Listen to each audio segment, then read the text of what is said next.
World heart day के उपलक्ष्य पर AM मॉर्निंग राइजर कैंपेन में आज हमारे साथ हैं देश के जाने माने डॉक्टर दिनेश राज, जो हमें अपने हृदय को स्वस्थ रखने के बारे में अधिक जानकारी देंगे। सो वेलकम डॉक्टर दिनेश राज, जो आज राजकोट से हमारे साथ हैं। मेरा पहला सवाल आपसे है कि क्या नमक सचमुच हम सभी के लिए हानिकारक है, खासकर हृदय रोगियों के लिए? जो सॉल्ट होता है वो हानिकारक होता है।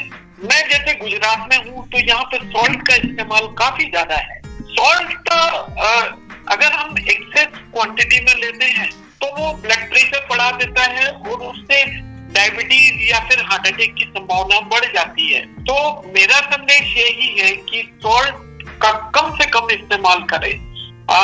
लगभग जो साइंस बोलता है वो 5 ग्राम पर डे आपको सॉल्ट लेना है।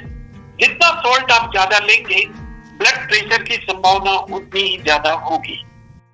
डॉक्टर, आप गैस्ट्रिक दर्द और दिल के दौरे के कारण होने वाले दर्द के बीच अंतर कैसे करते हैं? गैस्ट्रिक पेन और हार्ट के पेन काफी सिमिलर होते हैं, पर जो हार्ट का पेन है वो आपको छाती के बीच में होगा, उसके साथ आपको श्वास में तकलीफ होगी, पसीना आएगा, घबराहट होगी और बेचैनी होगी। अगर आपको ब्लड प्रेशर है या डायबिटीज है या आपकी एज 45 साल से ज्यादा है तो हार्ट का पेन होने की ज्यादा संभावना है। अगर आपकी एज ज्यादा है और आपको पेन होता है तो आप प्लीज अपने डॉक्टर से कंसल्ट कर लें, क्योंकि अगर गैस्ट्रिक पेन है तो वो ठीक हो जाएगा, पर डॉक्टर से कंसल्ट करके आपको क्लियर हो जाएगा कि ये हार्ट का पेन है कि गैस्ट्रिक पेन है। डॉक्टर, दिल का दौरा पड़ने से पहले क्या संकेत होते हैं? हार्ट का जो पेन है वो चिन से लेकर नाभि तक कहीं भी हो सकता है, आगे भी हो सकता है, वो पीछे भी हो सकता है, पीठ में भी हो सकता है, कंधों पर भी हो सकता है, छाती पे भी हो सकता है। उस पेन के साथ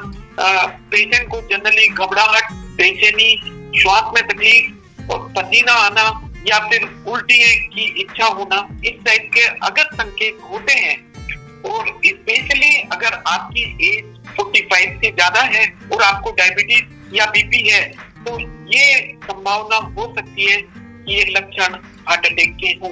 अगर ऐसा होता है तो आप अपने डॉक्टर से कंसल्ट करें।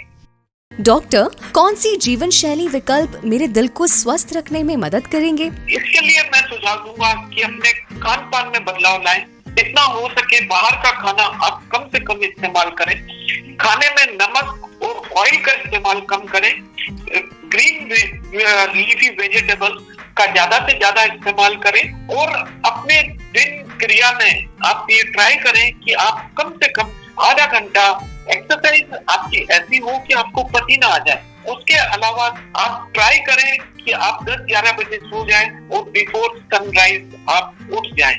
अगर ये चीजें करते हैं तो आपको हार्ट अटैक की पॉसिबिलिटी काफी कम हो जाती है। डॉक्टर, आप गैस्ट्रिक दर्द और दिल के दौरे के कारण होने वाले दर्द के बीच अंतर कैसे करते हैं? गैस्ट्रिक पेन और हार्ट के पेन काफी सिमिलर होते हैं, पर जो हार्ट का पेन है वो आपको छाती के बीच में होगा, उसके साथ आपको श्वास में तकलीफ होगी, पसीना आएगा, घबराहट होगी और बेचैनी होगी। अगर आपको ब्लड प्रेशर है या डायबिटीज है या आपकी एज 45 साल से ज्यादा है तो हार्ट का पेन होने की ज्यादा संभावना है। अगर आपकी एज ज्यादा है और आपको पेन होता है तो आप प्लीज अपने डॉक्टर से कंसल्ट कर लें, क्योंकि अगर गैस्ट्रिक पेन है तो वो ठीक हो जाएगा, पर डॉक्टर से कंसल्ट करके आपको क्लियर हो जाएगा कि ये हार्ट का पेन है कि गैस्ट्रिक पेन है। डॉक्टर, इस वर्ल्ड हार्ट डे पर हमारे सभी लिसनर्स के लिए आपका क्या संदेश है? मैं यही संदेश देना चाहूंगा कि हार्ट आपका सबसे इम्पोर्टेंट ऑर्गन है। बॉडी में सबसे महत्वपूर्ण जो है वो आपका दिल है, तो प्लीज अपने दिल का ख्याल रखें। तो उसके लिए आप नियमित एक्सरसाइज करें। आप ये ट्राई करें कि आप कम से कम आधा घंटा रोज एक्सरसाइज करें। एक्सरसाइज आपकी ऐसी हो कि आपको पसीना आ जाए। खाने पीने में कंट्रोल रखें, टेंशन न लें, रेगुलर स्लीप पैटर्न आप अपना ठीक करें और रेगुलर अपना चेकअप करवाते रहें। A public awareness initiative from the makers of Revolol AM.